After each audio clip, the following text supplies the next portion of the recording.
এই যে আমি আমাকে আপনারা সবাই আলমগীর স্যার বলেন, তাই না?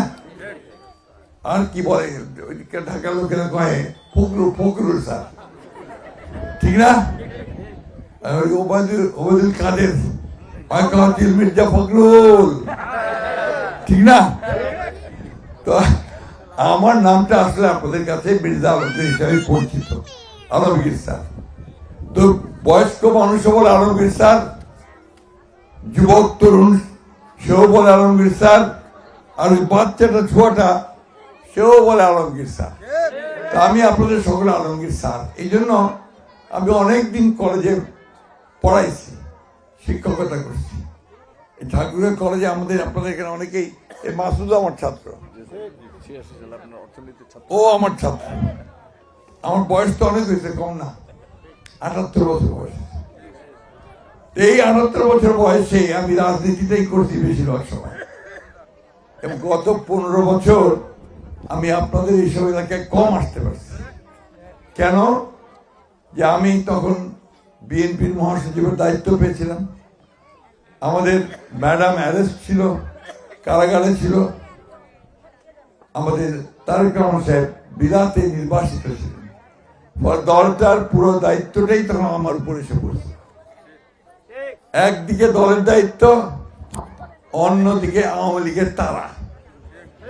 এখানে যেমন আমার ছেলেগুলোকে সব পুলিশ তারা করছে, মিথ্যা মামলা দিছে, অ্যারেস্ট করছে, অনেককে ধান খেতে গাছের উপরে বাঁচাইছে পুলিশের হাত থেকে বাঁচার জন্য, তাই না? আমিও এরকম 117টা মামলা ফেস করছি, 11 বার জেলে গেছি, মোট 3.5 বছর জেল কাটছি।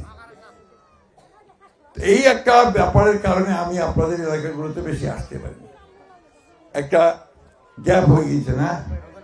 আজকালকার বাচ্চা ছেলেগুলো আমাকে ঠিক সেইভাবে চেনে না, এমনি দেখছে, টেলিভিশনে দেখে, অনেকে বলছে আলমগীর স্যার, ঠিক না? কিন্তু সামনাসামনি কম দেখছি। আমি আপনার আসছি আপনাদের এখানে কিছুটা স্বার্থপর বলতে পারেন। তাতে আগামী 12 তারিখে বৃহস্পতিবার একটা ভোট হচ্ছে, নির্বাচন হচ্ছে। অনেকদিন পরে আপনারা ভোট দিতে পারবেন। এই বিগত দিনকে ভোট দিতে পারেন নাই, অনেকে ভোট কেমন তাই জানেন না, কারণ বয়স হয় নাই, ভোটার হয়নি। এবার ভোটার হয়েছে, এবার ভোট দিতে পারবে, তাই না? কি ঠিক আছে? তো নতুন ভোটার কতজন হয়েছে একটু হাত তুলো তো ভাই। নতুন ভোট, নয়া ভোটার, না মানে নয়া ভোট, একদম গুড ভোট না, হাত নামান। আর ভোট দিতে পারেন নাই কারা কারা, হাত তুলে নিন সবাই। দেখছেন তো তখন কি অবস্থাটা ছিল, কেউ ভোট দিতে পারত না। এইবার এই ভোট দেওয়ার সময় আসছে, সুযোগ আসছে আপনার, যে আপনি নিজের এমপিটাকে নিজে ঠিক করবেন।